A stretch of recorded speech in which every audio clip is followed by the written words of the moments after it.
Hi friends, ఈరోజు మనం ఈ కీబోర్డ్లో ఫోటో ఎలా పెట్టాలో చూద్దాం friends. First play store open చేయండి ఫ్రెండ్స్. జీబోర్డ్ అని టైప్ చేయండి ఫ్రెండ్స్. నేను టైప్ చేసిన వచ్చేసింది ఫ్రెండ్స్.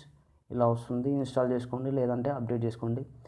చేసుకున్న తర్వాత ఇప్పుడు ఫోటో ఎలా పెట్టాలి, కీబోర్డ్లో ఎలా పెట్టాలనో చూద్దాం ఫ్రెండ్స్. ఇప్పుడు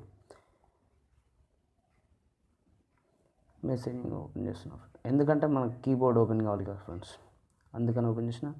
ఈడ కీబోర్డ్ ఓపెన్ అయిన తర్వాత జీ అని గూగుల్ సింబల్ కనిపిస్తుంది కదా ఫ్రెండ్స్, దీని మీద ప్రెస్ చేసిన ఫ్రెండ్స్. తర్వాత ఈడ థీమ్స్ సింబల్ కనిపిస్తుంది ఫ్రెండ్స్, ఈ థీమ్స్ సింబల్ని ప్రెస్ చేసిన తర్వాత ఈ డిఫాల్ట్గా చాలా ఉన్నాయి ఫ్రెండ్స్. దీంట్లో ఏదైనా సెట్ చేసుకోవచ్చు మనం, మళ్ళీ లేకపోతే డౌన్లోడ్ చేసి అయినా పెట్టుకోవచ్చు. ఇవన్నీ ఈ కింద ఉన్నాయి కదా ఫ్రెండ్స్, ఈ కింద ఉన్నాయి, ఈడ పైన ఉన్నాయి. ఇవేం పైన ఉన్నాయేమో డైరెక్ట్గా పెట్టుకోవచ్చు. ఈ కిందివి డౌన్లోడ్ ప్రెస్ చేస్తే డౌన్లోడ్ అయితే మనం పెట్టుకోవచ్చు ఫ్రెండ్స్. ఇప్పుడు మన ఫోటో పెట్టుకోవాలి కాబట్టి ఫ్రెండ్స్, మై థీమ్స్ ఉంది కదా ఫ్రెండ్స్, పైన మై థీమ్స్ని ప్లస్ మార్క్ని క్లిక్ చేయండి ఫ్రెండ్స్, ప్రెస్ చేయండి. తర్వాత మన గ్యాలరీ ఓపెన్ అవుతుంది ఫ్రెండ్స్, అంటే మన ఫొటోస్ ఓపెన్ అవుతాయి. ఇప్పుడు మనం అల్లు అర్జున్ ఫోటో పెడదాం అనుకుంటున్నాం. దీని మీద ప్రెస్ చేసినాం friends.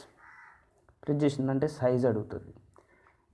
Size okay, pinch to scale, drag to move, నీకు ఇది సరిపోద్దా, ఇట్లనే రావాలి నా ఫోటో అని అడుగుతుంది. అడిగిన తర్వాత నెక్స్ట్ అని ప్రెస్ చేయండి. ట్రాన్స్పరెన్సీ, అడ్జస్ట్ బ్రైట్నెస్ అంటే నీకు ఎంత అది ఎట్లా కనిపించాలి అనేది ఇట్లా సెట్ చేసుకోవచ్చు ఫ్రెండ్స్.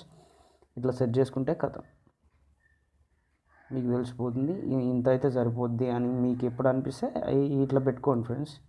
తర్వాత డన్ క్లిక్ చేయండి. ఇప్పుడు వచ్చిందో రాలేదో ఒకసారి మనం చూద్దాం ఫ్రెండ్స్. అప్లై చేయండి, తర్వాత క్లిక్ చేసిన తర్వాత అప్లై చేయండి. ఇప్పుడు వచ్చిందా రాలేదా అని వచ్చేసింది ఫ్రెండ్స్. ఓకే ఫ్రెండ్స్, ఈ వీడియో నచ్చినట్టయితే లైక్ చేయండి, షేర్ చేయండి, సబ్స్క్రైబ్ చేయడం మాత్రం మర్చిపోకండి friends. Please I requesting you.